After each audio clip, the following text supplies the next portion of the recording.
On laisse les pratiques excrémentielles. Je vous laisse la traduction, hein, parce que ça, c'est le jargon des scientifiques, pour aller parler du climat. Les climats qui est au centre évidemment de l'activité de l'Académie du climat, que vous allez pouvoir après connaître aussi un peu mieux grâce aux médiateurs qui vont être avec vous, et qui est évidemment sujet d'étude. Études qu'on peut faire, on a souvent l'image des chercheurs comme des gens qui restent dans leur labo avec les éprouvettes, les ordinateurs. Est-ce que c'est vrai? Est-ce que tous les chercheurs, par exemple les climatologues, ils passent leur temps devant des ordinateurs? Oui, devant notre ordinateur, oui. Moins devant le laboratoire. Mais, sinon, non, on ne passe pas notre temps en mission à voyager et à faire Mais bon, on a quand même la chance de pouvoir un peu bouger quand même. On voit souvent des chercheurs qui vont aussi aller chercher sur le terrain, donc sous l'eau en particulier ou sous les glaces, des traces, dans le cas de la paléoclimatologie, qu'on va apprendre ce que c'est, des traces du climat du passé qui nous aident à comprendre où va le climat de demain. Merci beaucoup. Bonjour à toutes et à tous. Donc moi, je suis Johan Etourneau. Je suis maître de conférence à l'EPHE. J'enseigne aussi dans la licence PSL, pour Sciences pour un monde durable, pour ceux qui la feront peut-être. Et moi, je vais vous parler alors, pour être plus précis, c'est la paléoclimatologie, paléosonographie, c'est-à-dire que le but étant de comprendre les variations climatiques du passé pour mieux appréhender celles du futur.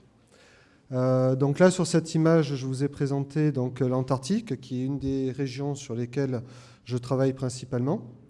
Donc c'est vrai que j'ai quand même la chance de pouvoir me rendre régulièrement en Antarctique.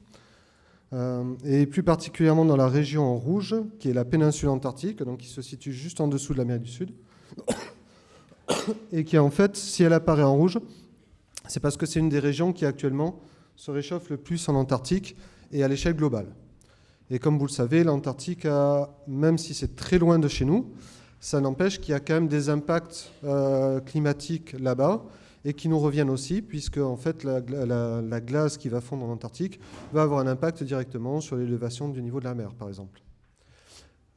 Donc, pour étudier le climat dans le passé, vous avez tous vu dans les médias et tout ça, on parle toujours de l'évolution climatique future, les rapports du GIEC, mais en fait, il faut savoir aussi que ça se base pour beaucoup sur ce que l'on sait dans le passé. On ne sait pas tout, mais en tout cas, on essaie d'avoir de plus en plus d'informations.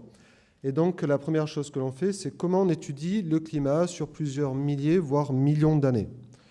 Alors, il y a les carottes de glace dont vous avez sans doute entendu parler, sauf que les carottes de glace, on peut les utiliser qu'à partir du moment où on a de la glace. Sauf qu'évidemment, de la glace en Antarctique, il n'y en a pas toujours eu, et quand on regarde sur plusieurs millions d'années, actuellement, il n'y avait pas du tout de glace.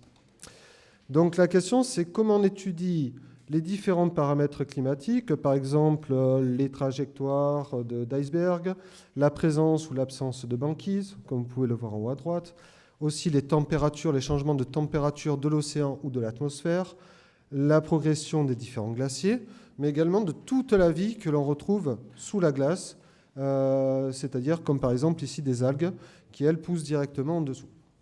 Donc pour cette raison-là, pour pouvoir étudier ces paramètres-là, ce qu'on va faire, c'est qu'on va organiser des missions sonographiques. Donc on va partir un mois et demi en mer. Donc là, c'est un exemple d'un des bateaux espagnols sur lesquels notamment je travaille. Mais il y en a beaucoup de bateaux qui sont coordonnés à l'échelle internationale. Et donc ce qu'on va faire d'abord, c'est qu'on va faire ce qu'on appelle les profils sismiques.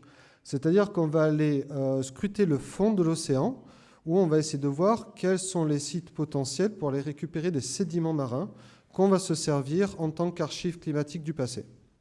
Donc pour ça, vous voyez en bas à gauche un écran, et vous voyez le fond de l'océan, en fait, c'est la couche noire qui est la plus marquée.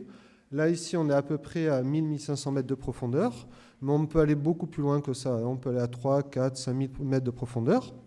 Et on utilise un système de carottage que vous voyez sur la figure du milieu en bas. Donc, c'est-à-dire qu'on a un gros lest avec un tube métallique et qu'on fait dérouler sur plusieurs milliers de mètres, et on va perforer le sédiment, et ensuite on va le ramener à bord, comme vous pouvez le voir à droite, avec des carottes sédimentaires laminées, avec des lamines sombres, des lamines claires, ces différentes couches qui représentent différents événements climatiques. À partir de ces carottes, alors là c'est des carottes de sédiments que l'on peut soit prélever avec un carotier, ce que je vous ai montré, soit on peut faire des forages. Et les forages, on peut aller, pareil, à 5000 mètres de profondeur dans l'océan et creuser sur pratiquement 1000 mètres ou plus de profondeur. Donc imaginez qu'on a des tubes de près de 5 km de longueur. Donc si on revient sur la carotte, là c'est un exemple d'une carotte par exemple qui a été prélevée en 2020, qui couvre les derniers milliers d'années. Et ensuite on a tout un tas d'outils, une boîte à outils qui nous permet d'aller étudier le climat. Donc là je vous présente principalement sur ceux sur lesquels moi je travaille. À l'intérieur, on a des microfossiles, c'est-à-dire qu'on a des restes de coquilles de certaines algues qui ont poussé à la surface et qui ensuite ont été se déposer directement dans le sédiment. Et selon leur forme, leur distribution, les espèces, ça nous donnait des informations s'il y avait plus de banquise, moins de banquise, s'il faisait plus chaud ou s'il faisait moins chaud. On peut utiliser les lipides. Alors les lipides, vous les connaissez tous, mais sachez que tout être vivant sur Terre produit des lipides, y compris les algues. Et donc, du coup, on va retrouver certains lipides également dans le sédiment. Et on va utiliser certains rapports entre certains lipides et ça va nous donner différentes informations. Et ensuite, plus récemment, on développe ce qu'on appelle la paléogénétique. C'est-à-dire que vous avez tous entendu parler probablement de l'utilisation de l'ADN sur les sites préhistoriques, sur les mammouths. Mais maintenant, on le fait sur des sédiments marins où l'ADN, par exemple, de baleines, de manchots, de krill, d'algues et autres, va se retrouver aussi dans les sédiments marins. Et en fait, ça va être la combinaison de différents outils, qu'on appelle proxy, qui va nous permettre d'avoir une information précise sur les reconstitutions climatiques. Donc là, je vais vous représenter, alors c'est vraiment très court, hein, un exemple de résultat que l'on a. Par exemple, ici à gauche, vous avez deux enregistrements. En noir, c'est une courbe de température atmosphérique. En vert, une courbe de température océanique qui couvre les 10 000 dernières années. Et en fait, la courbe noire, elle est basée, dans ce cas, sur une carotte de glace. Et la courbe verte, c'est basé sur des sédiments marins. En fait, ce que l'on voit, ou pas trop bien, mais vous voyez une espèce de barre en pointillé qui correspond à une période d'événement où on a eu beaucoup de glace qui a fondu au niveau de la zone de la péninsule antarctique. Et en fait, ça correspond à une augmentation des températures, comme vous pouvez le voir sur la courbe verte, de la température océanique, alors qu'on a quelque chose d'assez stable sur la courbe noire, dans la courbe des températures atmosphériques. Et ça nous a permis de mettre en évidence notamment le rôle joué par l'océan sur la fonte de la glace en Antarctique. Sachant que des fois, avec une amplitude qui peut être relativement similaire, on peut avoir les mêmes effets. Sauf qu'évidemment, c'est beaucoup plus difficile d'avoir des informations sur l'évolution de la température océanique que sur la température atmosphérique. Là, vous avez une comparaison au milieu sur les derniers 70 ans, où là, c'est plutôt basé sur une comparaison avec ce que l'on a sur des mesures satellites ou des missions océanographiques qui ont été menées régulièrement. Vous voyez que depuis les années, on va dire à peu près 70, on a une augmentation des températures, mais qui n'est pas continue, qui est en plusieurs étapes, mais avec une tendance quand même à l'augmentation des températures, donc depuis environ 50 ans.